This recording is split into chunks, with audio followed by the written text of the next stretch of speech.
أعوذ بالله من الشيطان الرجيم. بسم الله الرحمن الرحيم.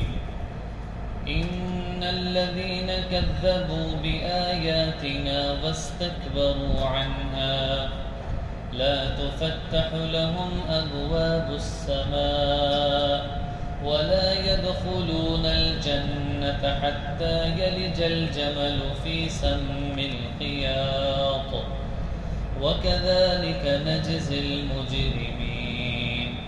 لهم من جهنم مهاد ومن فوقهم غواش وكذلك نجزي الظالمين. والذين آمنوا وعملوا الصالحات لا نكلف نفسا إلا وسعها أولئك أصحاب الجنة هم فيها خالدون. ونزعنا ما في صدورهم من غل تجري من تحتهم الأنهار وقالوا الحمد لله الذي هدانا لهذا وما كنا لنهتدي لولا أن هدانا الله لقد جاءت رسل ربنا بالحق ونودوا أن تلكم الجنة أورثتموها بما كنتم تعملون. صدق اللہ العظیم. سورہ اعراف کی آیت نمبر 40 سے آیت نمبر 50 تک کی تلاوت کی گئی ہے. ابھی عشاء کی نماز میں بھی پہلی رکعت میں انہی آیات کی تلاوت کی گئی. یہ جو آیات ہیں ان میں بنیادی طور پہ اللہ رب العزت نے مسلمان اور کافروں کے احوال کو ذکر کیا ہے کہ انسان اور مسلمان اس کی زندگی جب ایمان اور عمل پر ہوگی تو اس کا خاتمے کی صورت کیا ہے، اور جو کفار ہیں وہ اپنی زندگی کو جس طور پر بھی گزاریں تو جب ان کی موت کا وقت ہوتا ہے تو اس وقت ان کے ساتھ کیا کیفیت ہوگی. ان آیات میں اللہ رب العزت نے مسلمانوں اور کافروں کے احوال کو بیان کیا ہے. سو لہٰذا ان آیات کی تشریح کرتے ہوئے جناب رسول اللہ صلی اللہ علیہ وسلم نے مختلف احادیث میں مفہوماً عرض ہے کہ جب بندہ مومن دنیا سے جانے والا ہوتا ہے تو آسمان سے پر نور فرشتے اس کے استقبال کے لیے دنیا میں آتے ہیں. انہوں نے اپنے ہاتھ میں جنتی کفن اور جنتی خوشبو پکڑی ہوتی ہے اور وہ انتظار میں ہوتے ہیں کہ یہ نیک روح ملک الموت فرشتوں کو حکم دیتے ہیں کہ یہ اللہ کا نیک بندہ ہے، اس کی پوری زندگی ایمان اور عمل پر گزری ہے. وہ شاندار استقبال کرتے ہیں فرمایا کہ اس کی روح کو قبض کرنے لگتے ہیں اور وہ اس کی روح کو ایسے قبض کرتے ہیں، کتابوں میں آتا ہے کہ جیسے چشمے سے پانی بہتا ہے، اور اس کی روح جب نکلتی ہے تو فرمایا کہ وہ جو میت ہوتی ہے، جو ایمان والا بندہ ہے، اس کی روح ایسی جلدی سے نکل جاتی ہے جیسے آٹے کے اوپر بال ہو اور اس کو اٹھا دے. اور اس کے بعد استقبال کے ساتھ اس کو آسمان دنیا کی طرف لے جایا جاتا ہے. جب پہلے آسمان پر پہنچتے ہیں تو فرشتے پوچھتے ہیں کہ یہ کون نیک شخص ہے کہ جس کو اتنے استقبال کے ساتھ اوپر اللہ کی طرف لے جایا جا رہا ہے. تو وہ فرشتے کہیں گے کہ یہ فلاں ابن فلان ہے، اس کا نام لیا جائے گا جو اس کا نام دنیا میں ہوگا. جیسے عبداللہ ہے کہ یہ عبداللہ ہے فلاں کا بیٹا، اس نے اپنی زندگی ایمان اور عمل پر گزاری ہے. وہ فرشتے کہیں گے کیا ہی خوش قسمت ہے یہ شخص کہ جو اوپر اللہ سے ملاقات کے لیے جا رہا ہے. یہ ساتوں آسمان پر اس کے ساتھ یہی کیفیت ہوگی.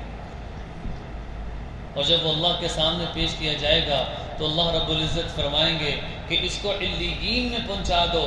علیین وہ مقام ہے کہ جس مقام پر اللہ رب العزت نے اپنے نیک بندوں کو رکھا ہوا ہے، اور اس کے بعد کا درجہ جنت ہے. اللہ فرمائیں گے کہ یہ نیک روح ہے، لہٰذا میں نے انسان کو مٹی سے پیدا کیا اور یہ دوبارہ مٹی میں ہی جائے گا.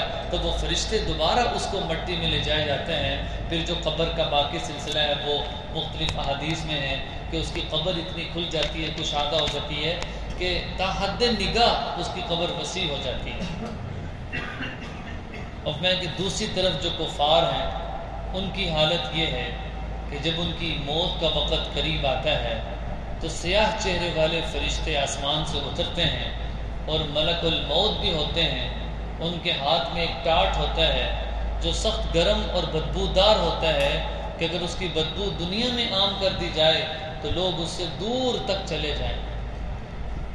اور اس کے بعد یہ کہتے ہیں اے ناپاک روح چل، تو اپنے گناہوں کا حساب اپنے مالک کو دے گا۔ اس کی وجہ سے اس کی جو روح ہے وہ اس کے جسم میں ادھر ادھر بھاگتی ہے، جس کی وجہ سے اس کے جسم کو تکلیف ہوتی ہے۔ میں کہ اس کے بعد اس کی روح کو تکلیف کے بعد روح قبض کر لی جاتی ہے، اور جب آسمان دنیا پر یہ پہنچتا ہے تو فرشتے کہتے ہیں یہ کون نامراد ہے کہ جس کی روح سے اتنی اسمیل ہے؟ تو وہ کہتے ہوں گے کہ یہ وہ کافر کی روح ہے جس نے پوری زندگی اللہ کی نافرمانی میں گزاری ہے۔ اس کا نام لے کر پکارا جاتا ہے کہ یہ فلاں ابن فلاں ہے کہ جس نے اللہ کی نافرمانی کی ہے۔ کتابوں میں ہے کہ جب اللہ کے سامنے پیش ہوتا ہے فرشتے اس کو اوپر جانے نہیں دیتے اور دوبارہ اس کو زمین پر دفنا دیا جاتا ہے۔ تو یہ مختلف مقامات پر اللہ رب العزت نے مومنین کے احوال کو اور کفار کے احوال کو بیان کیا ہے۔ یاد رکھیے ایک ہے جنت اور ایک ہے جہنم۔ تیسری آیت میں اس میں اعراف کا ذکر ہے۔ یہ جو سورہ اعراف ہے نا، اس کا نام بھی اعراف ہے۔ اعراف کس کو کہتے ہیں؟ اعراف کہا جاتا ہے کہ چڑھنے کی جگہ کو، درمیان کی جگہ کو۔ کتابوں میں آتا ہے کہ جب بندہ مومن اپنے نیک عمل کی وجہ سے پل صراط کراس کر لیتا ہے لیکن اس کے اتنے عمل نہیں ہے کہ وہ جنت میں جا سکے، اس کو فرشتے وہی روک دیں گے کہ بھئی تم ادھر ہی رکو، تمہارے بارے میں رب کریم فیصلہ کریں گے۔ تو وہ جنت اور جہنم کے درمیان ایک جگہ ہے جس کو اعراف کہا جاتا ہے۔ وہ اعراف میں وہ مسلمان ہوں گے کہ جو اپنے گناہوں کی وجہ سے وہاں پر رکے ہوں گے۔ اب وہ پریشان ہوں گے کہ پتہ نہیں ہمارے بارے میں جنت کا فیصلہ ہونا یا جہنم کا فیصلہ ہونا۔ وہ بہت پریشانی میں ہوں گے، کہ وہ جو جگہ ہے وہ اعراف ہے۔ لیکن ابن عباس رضی اللہ عنہ کی روایت ہے، وہ فرماتے ہیں کہ جو اعراف میں بھی چلا گیا اللہ ان کو روکی رکھیں گے اور بالآخر اللہ ان سب کو جنت میں داخل فرما دیں گے۔ تو اس لیے فرمایا کہ یہ جو مسلمان ہیں جس نے ایک مرتبہ بھی کلمہ پڑھا ہے، ایمان پر زندگی گزاری ہے، اللہ رب العزت اس کو اپنی رحمت میں ضرور داخل فرمائیں گے۔ اب ان آیات میں دیکھ لیتے ہیں ان کا ترجمہ۔ ان الذین کذبوا بآیاتنا، بے شک وہ لوگ کہ جنہوں نے ہماری آیات کو جھٹلایا ہے، واستکبروا عنہا، اور اس پر انہوں نے تکبر کیا ہے۔ اس سے مراد کفار ہیں کہ جنہوں نے مانا ہی نہیں، باوجود اس کے کہ وہ اللہ کو جانتے تھے، حق کو جانتے تھے، لیکن انہوں نے حق کو تسلیم نہیں کیا۔ لا تفتح لهم ابواب السماء، ان کے لیے آسمان کے دروازے نہیں کھولے جائیں گے۔ جب وہ آسمان سے اوپر جنت کی طرف جا رہے ہوں گے تو سارے آسمان کے اور جنت کے دروازے بند ہوں گے۔ وَلَا يَدْخُلُونَ الْجَنَّةَ، اور وہ کوشش کریں گے کہ جنت میں چلے جائیں، میں کہ ان کو جنت میں بھی داخل نہیں کیا جائے گا۔ حَتَّى يَلِجَ الْجَمَلُ فِي سَمِّ الْخِيَاطِ، یہاں تک کہ اونٹ سوئی کے ناکے کے اندر سے نہ چلا جائے۔ یعنی سوئی کے ناکے سے کبھی اونٹ گزر سکتا ہے؟ نہیں نہ گزر سکتا، لیکن جس طرح سوئی کے ناکے سے اونٹ نہیں گزر سکتا، اسی طرح جو کافر ہیں وہ جنت میں داخل نہیں ہو سکتے۔ یہ اللہ نے ایک مثال بیان کی ہے۔ پھر آگے فرمایا وَكَذَلِكَ نَجْزِي الْمُجْرِمِينَ، ہم اسی طرح مجرم لوگوں کو سزا دیتے ہیں۔ لَهُم مِّن جَهَنَّمَ مِهَادٌ، ہم ان کے لیے دوزخ میں ایک آتش گرم بچھونا تیار کریں گے۔ وَمِن فَوْقِهِمْ غَوَاشٍ، اور ان کے اوپر جو اوڑھنا ہوگا وہ بھی آگ کا ہوگا۔ وَكَذَلِكَ نَجْزِي الظَّالِمِينَ، ہم ایسے ہی ظالموں کو سزا دیتے ہیں۔ یہ کافروں کا احوال تھا۔ آگے بندے مومن کے احوال ہیں۔ وَالَّذِينَ آمَنُوا وَعَمِلُوا الصَّالِحَاتِ، بشک وہ لوگ جو ایمان لائے، انہوں نے اچھے عمل کیا۔ لَا نُكَلِّفُ نَفْسًا إِلَّا وُسْعَهَا، ہم نے ان کو نیک کام کے لیے کسی چیز سے زیادہ مکلف نہیں بنایا، إِلَّا وُسْعَهَا، مگر وہ کہ جو ان کی استطاعت میں ہے۔ یعنی مسلمانوں کو ہم نے اس چیز کا اختیار دیا، اس چیز کا مکلف بنایا جو وہ کر سکتے ہیں۔ نماز وہ پڑھ سکتے ہیں، روزہ وہ رکھ سکتے ہیں، زکوٰۃ وہ دے سکتے ہیں، وہ چیزیں جو ہمارے اختیار میں ہیں۔ کوئی ایسی چیز نہیں کہ آدمی کی کہ یہ تو ہمارے اختیار میں نہیں، اللہ نے ہمارے اوپر حکم دیا اس کا۔ میں کہ یہ جو لوگ ہیں اولئک اصحاب الجنہ، اصل میں یہ جنتی لوگ ہیں، ہم فیہا خالدون، اور وہ ہمیشہ ہمیشہ کے لیے جنت میں رہیں گے۔ ابن عباس رضی اللہ عنہ کی روایت ہے کہ جو ایک مرتبہ جنت میں داخل ہو گیا، میں کہ کبھی نہ ختم ہونے والی وہ زندگی ہے۔ دنیا میں انسان ڈرتا ہے حوادث سے، حادثات سے، پھر موت آ جاتی ہے، کیونکہ جنت میں سب سے بڑی بات اس کو موت نہیں ہے۔ وَنَزَعْنَا مَا فِي صُدُورِهِم مِّن ظِلٍّ إِخْوَانًا وَنَزَعْنَا مَا فِي صُدُورِهِم مِّن ظِلٍّ تَجْرِي مِن تَحْتِهِمُ الْأَنْهَارُ، اور جو کچھ ان کے سینوں میں ہوگا ہم ان کو دور کر دیں گے۔ کتابوں میں ہے، اس کے مفسرین نے لکھا ہے کہ جب یہ جنت میں جانے لگیں گے، اس سے پہلے یہ مسلمان آپس میں ملاقات کریں گے۔ اس ملاقات میں مسلمان ایک دوسرے کے بارے میں دنیا میں جس طرح کوئی کسی کے بارے میں کینہ رکھتا ہے، بغض رکھتا ہے، برے خیال رکھتا ہے، اس ملاقات کی برکت سے اللہ سب مسلمانوں کے دلوں کو ایک دوسرے کے لیے پاک اور صاف کر دیں گے۔ جنت میں بالکل کینہ نہیں ہوگا، حسد نہیں ہوگا، کوئی کسی کے بارے میں برا نہیں چاہے گا۔ یہ ساری بیماریاں دنیا کی ہیں، جنت میں یہ کوئی بیماری نہیں ہوگی کہ آدمی کسی دوسرے کو دل سے برا سمجھے گا، ایسا نہیں ہوگا۔ کہ تجری من تحتہم الانہار، ایسی نہریں ہوں گی میں کہ جن کے ایسی جنت کے جن کے نیچے نہریں بہتی ہیں۔ وقالوا الحمد للہ الذی، وہ یہ کہیں گے اللہ کا لاکھ لاکھ شکر ہے، الذی ہدانا لہذا، جس نے ہمیں اس مقام تک پہنچا دیا، وما کننا لنہتدی، ہم تو ہدایت پانے والے نہیں تھے، لولا ان ہدانا اللہ، اگر اللہ ہمیں ہدایت نہ دیتا، اگر اللہ ہمیں ہدایت نہ دیتا تو ہم کیا کر سکتے تھے؟ کہ لقد جاءت رسل ربنا بالحق، تحقیق کہ ہمارے اوپر جو رسول آئے ہیں، ونودوا ان تلکم الجنت، ان کو پکارا جائے گا جنت میں، اورثتموها بما کنتم تعملون، کہ اس جنت کے تم وارث ہو۔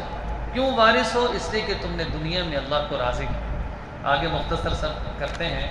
اب آگے جنتی جہنم کو جو جہنم میں جو لوگ ہیں ان کو مخاطب کریں گے، اور جو جہنم میں ہیں وہ جنتیوں کو مخاطب کریں گے، اور اللہ ان کی آواز کو سنائیں گے۔